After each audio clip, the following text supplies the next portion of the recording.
My sister came home last month. She was only home for 3 days, but it felt so good to see her again. We went shopping, we went to dinner. It was just nice to catch up with her. On the last day that she was here, we went to this little cafe that we used to go to when we were kids. And it brought back a lot of memories. There's this one memory that I have, and it's probably one of my strongest childhood memories. I was probably 6 years old at the time, and my sister was 9, and we were at this same cafe. And my dad was at work and my mom was sick, so we were all alone in the house.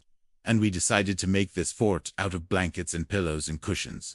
And we were gonna watch this movie called The Wizard of Oz. And we made this whole fort.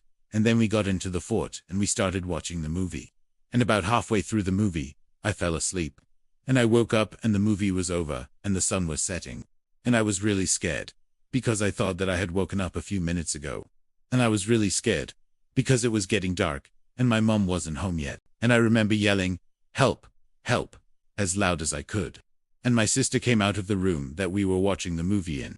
And she looked at me and she said, "Don't worry, I'm here." And she gave me a big hug. And then she went and got our flashlights. And she turned the lights off. And we watched the rest of the movie in the fort with our flashlights. And it was scary, but she made me feel safe. And I remember thinking, wow, my sister is so cool. And I remember thinking, I'm so lucky that I have her as my big sister.